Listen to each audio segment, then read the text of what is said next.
100కు పైగా స్థానాలు తెచ్చుకొని తమిళనాడులో సంచలన విజయం సాధించిన తమిళ వెట్రి కజగం అధినేత ప్రముఖ నటుడు దళపతి విజయ్ ప్రభుత్వ ఏర్పాటుకు విఘాతాలు, ఆటంకాలు ఎదురవడం ఊహించలేని పరిణామం ఏం కాదు. వాస్తవంగా ఆయనకు పూర్తి మెజారిటీ వచ్చుంటే ఏం సమస్య ఉండేది కాదు. మిగతా వాళ్ళందరినీ కాదని మొదటి ప్రయత్నంలోనే ఆయన 107 స్థానాల దాకా చేరుకున్నారు కాబట్టి అదొక సంచలనమైంది. అంతవరకు తప్పకుండా అందరూ అభినందిస్తారు ఇదంతా. కానీ మెజారిటీకి 118 కావాలి కదా, 119. కాబట్టి ఈ కావాలి అంటే అది సరిపోవు. కానీ ఇక్కడ కాంగ్రెస్ పార్టీ బహిరంగంగానే మద్దతు ప్రకటించింది. డిఎంకేతో కలిసి ఉన్న ఆ పార్టీ ఒక్కసారిగా ఆ కూటమిని నుంచి విడిపోయి ఇక్కడ మద్దతు ప్రకటించడం మీద డిఎంకే జీర్ణించుకోలేదని వార్తలు వస్తున్నాయి. కానీ ఏదైనా బీజేపీ ప్రభుత్వం రాకూడదు కాబట్టి కాంగ్రెస్ ఇలా చేసి ఉండవచ్చు, బీజేపీకి మేలు జరగకూడదని. వామపక్షాలను అడిగితే అవి మేము చర్చించి నిర్ణయిస్తామని చెప్పాయి. తప్పకుండా అవి బీజేపీయేతర ప్రభుత్వం రావాలనే కోరుకుంటాయి.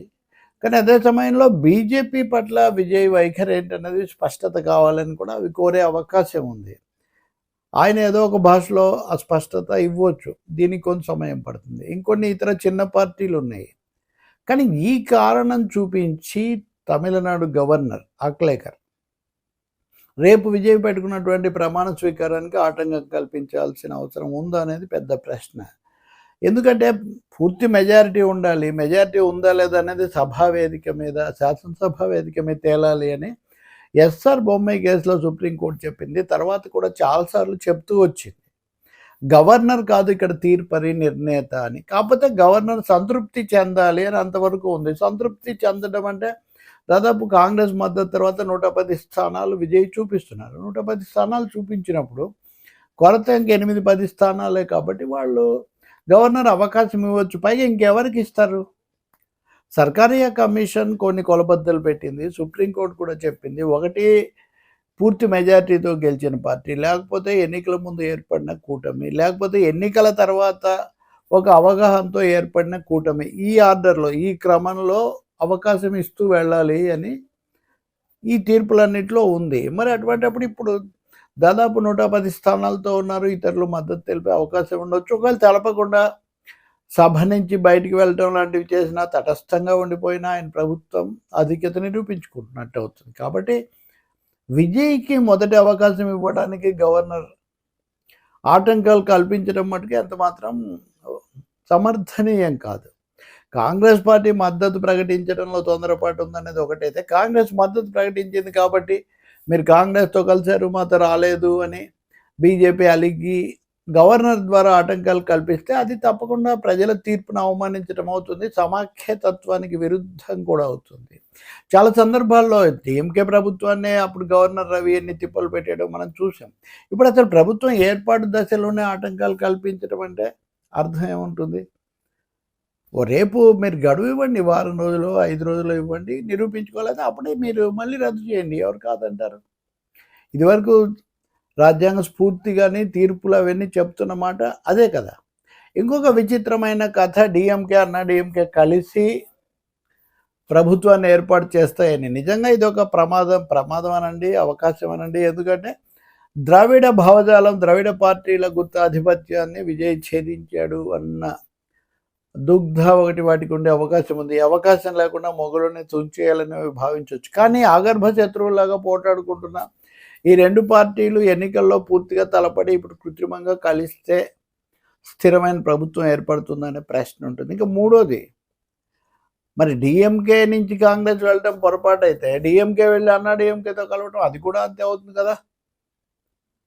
ఇది కూడా ఒక ప్రశ్న. కాబట్టి ఈ అవకాశాలు ఉంటాయా లేదా? అసలు డిఎంకే నుంచి ఒక 30 మంది విడిపోయి, అంటే 2/3 3/2 వంతులు విడిపోయి వచ్చి కలిస్తే అది విలీనం, మెర్జర్ అవుతుంది. నిజంగా డిఎంకే కూడా వాళ్ళలో కూడా ఆందోళన ఉంది. జయలలిత లేదు, జనాకర్షణ కలిగిన నాయకులు లేరు. పళనిస్వామి పార్టీని నిలబెడుతున్నారు కానీ పెంచగలిగిన అవకాశం లేదు. స్టాలిన్ ఇప్పుడు కూడా 2వ స్థానంలో ఉన్నారు. కాబట్టి 30 మంది పళనిస్వామితో ఉండే బదులు విజయ్ దగ్గరికి వెళ్తే భవిష్యత్తులో కూడా అవకాశాలు ఉన్నాయని వాళ్ళు అనుకోవచ్చు. ఆ ప్రక్రియ కూడా జరగవచ్చు. ఇందులో ఏ అవకాశం ఎలా ఉన్నా కానీ గవర్నర్ విజయ్కి మొదటి ప్రాధాన్యత ఇవ్వకపోవటం మట్టుకు ఏమాత్రం సమర్థనీయం కాదు. మరి ఆయన ప్రమాణ స్వీకారం ఏర్పాటు చేసుకోవటం అన్న దాంట్లో కొంచెం అలా నిర్ణయిస్తే తొందరగా పరిణామాలు జరుగుతాయని భావించారా? చెప్పలేము. ఇప్పుడు సిపిఎం వాళ్ళు శుక్రవారం అంటే ఎల్లుండి వాళ్ళు మా కమిటీ సమావేశం ముందు అక్కడ చర్చించుకొని చెప్తాము అంటున్నారు. సిపిఐ కూడా మేము చర్చిస్తాము, కానీ మాకు ఇది కావాలి, మేము సుముఖంగానే ఉన్నామని వాళ్ళు అన్నారని మీడియా చెప్తూ ఉంది. కాబట్టి ఏం జరుగుతుందో తెలియదు, కానీ నేను ఇక్కడ చెప్పదలుచుకుంది విజయ్కి సానుకూలంగా చెప్పి ఇంకో తేదీ పెట్టవచ్చు, కానీ ఏదో దాన్ని మేము అడ్డుకోబోతున్నామని చెప్పే సంకేతం ఇస్తే మటుకు అప్పుడు ప్రజల ఆగ్రహం ఇంకా తీవ్రంగా వస్తుంది. ఇంకా ఒక అంశం కూడా నేను చెప్పబోతున్నాను, అది తెలుసుకుంటే కనుక ఖచ్చితంగా శాసనసభ ఎన్నికల ఫలితాల తర్వాత కేంద్రం మోదీ ప్రభుత్వం ఎలాంటి తీవ్ర నిరసన ఎదుర్కోబోతుందో మనకు అర్థమవుతుంది. ఇప్పుడు దక్షిణాదిలో ఎక్కడా వాళ్ళు రాలేదు, కాంగ్రెస్ వచ్చింది, ఇక్కడ విజయ్ వచ్చాడు, అంతకుముందు కూడా 2 కాంగ్రెస్ ప్రభుత్వాలే ఉన్నాయి. ఇటువంటి అప్పుడు ఇక్కడ కూడా రాకూడదని వాళ్ళు కోరుకోవచ్చు. ఇది కాంగ్రెస్ కాదు, విజయ్ ప్రభుత్వం, ప్రజలు ఎక్కువ మంది ఓట్లు వేశారు, అది వచ్చింది, ఇవన్నీ చేసి లక్షల ఓట్లు తొలగించడం జరిగింది. కాబట్టి డిఎంకే ఇప్పుడు అన్నాడీఎంకేని కలుపుకున్న మెజారిటీ రాదు, అది కూడా గుర్తించాలి. అప్పటికి కూడా వాటికి ఏం మెజారిటీ ఉండదు, ఇతరులందరినీ కలుపుకోవాలి. కాబట్టి విజయ్ ప్రభుత్వం ఏర్పాటు చేసే అవకాశాలు చాలా ఎక్కువగా ఉంటాయి.